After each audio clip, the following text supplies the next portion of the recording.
their state like? Well, they certainly appear to be distressed, as you can imagine.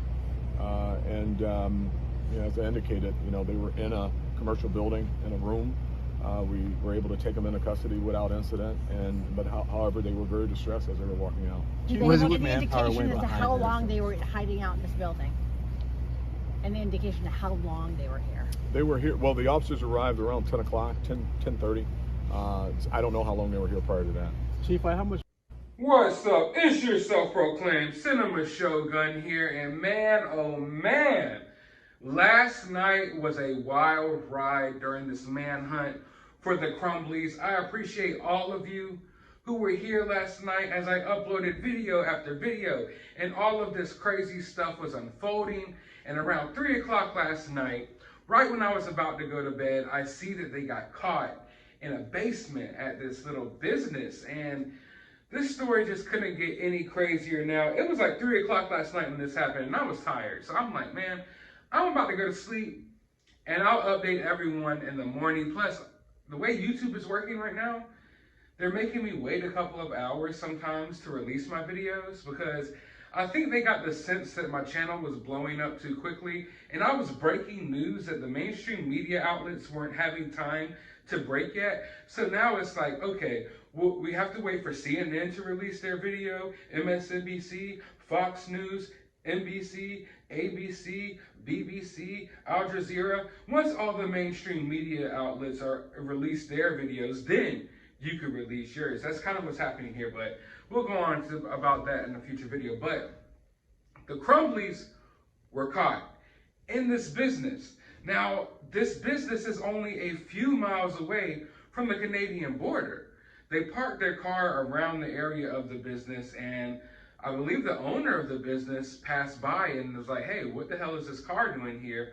Realized that it was the Kia that was, on the news, the Crumbleys vehicle. I believe they saw Mrs. Crumbley outside. I don't know if she was tired of sitting in the basement and decided to go outside for a smoke or what was going on here, but they literally searched this whole building, get down to the basement, and they dragged the Crumbleys out of the basement at like 3:15 in the morning. And I'm just sitting here like mind blown, because I watched all of this stuff play out, play by play. We got K9 units were on the ground. We had eyes in the air. There was U.S. Marshals, SWAT teams, state police, regular, Detroit police.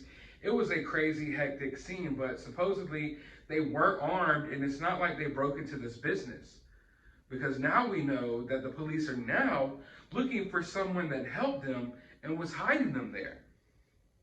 Now, the lawyer for the Crumbleys came out and released a statement, and she's basically saying that, oh, we were still going to turn the Crumbleys into tomorrow. All this talk about the Crumbleys being on the run, that's just the media, and that's just the public going crazy with, these theories, basically, that the Crumbleys were turning themselves in. That's basically, long story short, what this whole statement said, that the Crumbleys were turning themselves in. They were not on the run. But, I mean, it's pretty obvious they were on the run. They turned their phones off. This attorney hadn't even talked to the Crumbleys in a couple of days. They went and took $4,000 out of an ATM. I don't know how they withdrew $4,000 out of an ATM, but that's what the story is. That doesn't make sense. Maybe they just meant that somehow they made a $4,000 withdrawal from their bank. I don't know, but the story is, the official story, is that they got $4,000 out of an ATM. How? Hey, I don't know. That's not how it works where I live. I don't know how things work in Michigan and Detroit, but supposedly they got $4,000 out of an ATM, and then they went on the run, or supposedly they were hiding and they were going to turn themselves in. Now, if law enforcement found the Crumbleys at a hotel, maybe I would give them the benefit of the doubt that, okay, they didn't want to be home, they were scared, they wanted to go get a hotel in Detroit. Okay, I would give them the benefit of the doubt there. The Crumbleys were hiding in a business basement, really close to the Canadian border. I don't think they were turning themselves in. They went and took out this money. It probably got cold. Well, it's not even probably got cold. It was really cold, got late. someone helped them hide out here, and I believe by morning they were going to try to make it across the border somehow. And of course, every time you talk about crossing the border, people are like, well, you got to have the proper passports and the proper documentation. Listen, when criminals cross the border, they do not take the proper documentation or passports. They're not going to ride across the border in their Kia that is wanted and everyone knows about and give them the, their ID card saying, here I am, the freaking Crumbleys. No, they're going to illegally cross the border. Duh. But anyway, I believe that was what their plan was. But one could only assume. But I mean, if you really use your common sense here. If you were going to turn yourselves in, I don't think you'll be hiding in a basement. And why would you need to take this money out? One of the, someone brought up the fact that maybe they took out money so they could pay cash for the hotel. So they can get a little hotel and not use their real name, not really have to provide identification. Because some hotels or motels will let you do that. But yeah, definitely not the case. They were running away. So now, not only were the Crumbleys caught, the quickest manhunt ever because they were stupid and couldn't just sit still and chose to just go to Detroit, which isn't far away at all. But the Crumbleys were caught. Lawyer is still doubling down on the fact that they weren't running away because the lawyer knows this looks bad. This is the first time in history that a parent has been charged after a school incident like what happened at the Oxford High School. Regardless of how we feel about it emotionally, I think that there was a possibility, or at least a good chance, that these parents could have beat these charges. I don't know how this is going to hold up legally in court. I know at the moment we're all like, hippity hoopla, yeah, F these parents, they're horrible, arrest them, take them to jail. I get that. But legally, I don't know how this can work out. I don't know if these charges will literally stick or not, But I would at least believe, seeing as this is the first time something like this has happened, that they had a good chance of beating the case. Now that they went on the run, that's not going to look good for them. The lawyer knows it's not going to look good for them. It looks terrible. Had they just turned themselves in, they would have had a better chance of, getting off. But no, they ran. So now the lawyer's going to have to double down and continue to make it look like, no, they were just, sheltering in place, hiding, ready to turn themselves in the morning. I doubt it, but that's the route that a lawyer is going to take. So we're going to see a lot of dishonesty from this lawyer, and it's going to get crazy. I'm very interested in watching this trial now. Whenever it does happen, I hope you guys tune in with me because this is going to be interesting. This will be, this is history right here. This has never happened before. And this could set a new precedent going forward. This could change a lot of things for a lot of people, a lot of us. So we'll see where things go. But I'm glad they got caught. I'm glad it's over. Not just because of the fact that I wanted them off the streets and I want them to, deal with their problems or however it goes, see their day in court, but because it was also, the story was turning into a political debate. As soon as this happened, it already turned into a political debate. And I hate that. Can we at least allow the bodies to be taken from the scene of the crime before we turn this into a political debate? Because that's all people want to do. And then I noticed that the same people that are turning this into a super political debate were nowhere to be found when this incident happened in Waukesha. So as soon as this situation happened, it's like people aren't even showing any sympathy towards the lives lost or anything like that. They're just using it as a way to try to dunk on a certain political party or an opposing political party. And I don't get why. Like, I understand that we can have the debate over firearms. Of course, this is something that would spark that debate. But can we at least show sympathy for the people who lost their lives? Can we at least acknowledge them?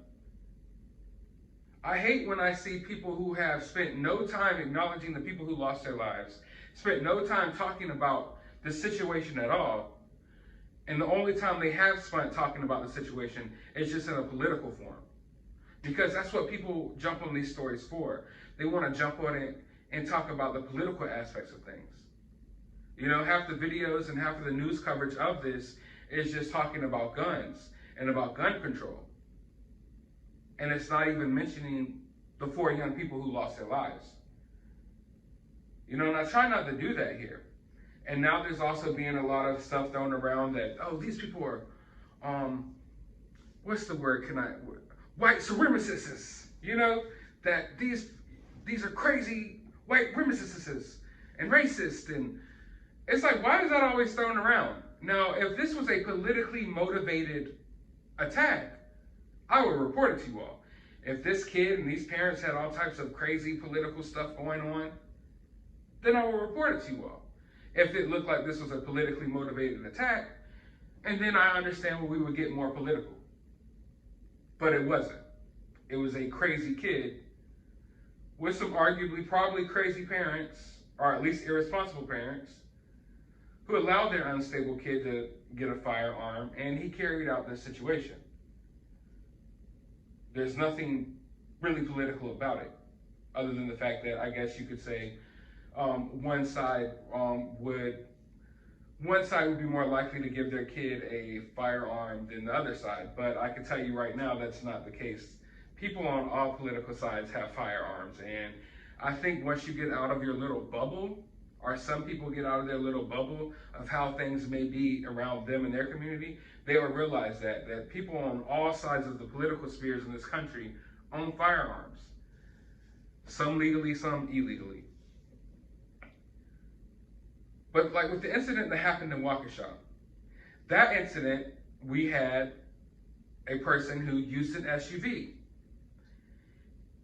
And it goes to show that I feel like when people are evil and they want to pull off something heinous or something crazy, they'll go to any means possible. You know, SUV, gun, knife, whatever it may be. Now, I'm not saying that Ethan would have gotten an SUV and did the same thing. And I definitely don't think Ethan should have had a gun. Don't get me wrong. But what I'm saying here is evil is going to find a way. And we need to start focusing more on the people as opposed to the objects. And the reporting on this story and the reporting on the Waukesha massacre were just totally different to me. Like, here we're acknowledging who the person is that did it. We're acknowledging the parents. We're acknowledging what problem it is, this, and the third. Whereas in the Waukesha incidents, it was like, oh, an SUV rode through a crowd. It didn't want to call it what it was.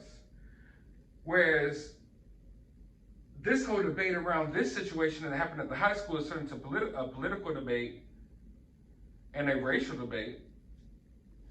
The situation at Waukesha, the suspect literally had a social media history of talking about hurting white people and hating white people and pledging his allegiance to certain movements that were going on, you know, in America right now. And then he carried out this attack. Whereas over here, we have a crazy kid drawing pictures of killing his classmates, and then he carried out an attack. So if anything, I believe the political debate and the situations of the racial debate and all of the, when you really dive into the social, you know, aspect of things, I think it should be more concerned on Waukesha as opposed to what this kid did, because I don't believe there was any other motives behind it other than this kid being a psychopath that maybe had some unstable parents as well, and that remains to be seen. But for now, this story is, I don't want to say it's over, but they're caught, they're behind bars, and the crazy part is now the whole entire Crumbley family are all locked up in the same jail. So Papa Crumbley, Mama Crumbley, and little baby psychopath Crumbley are all locked up in the same jail. And now we'll just await on the trial, and it's going to be an interesting one, and I'll definitely cover it when it does happen. And if more news comes out of this situation, I'll be covering that as well. But I want to hear your thoughts about this down in the comments below. While you're down there, hit that thumbs up button, hit that subscribe button, ring that notification bell. Go to the description of this video. I'll have a link to my Cash App if you would kindly like to support the channel. I'll have a link to my other YouTube channel. You can go subscribe over there. I should have a video uploading over there later today. And I will have a link to my Twitter. You can go follow me over there. But as always, find some time out of your day to go watch a movie.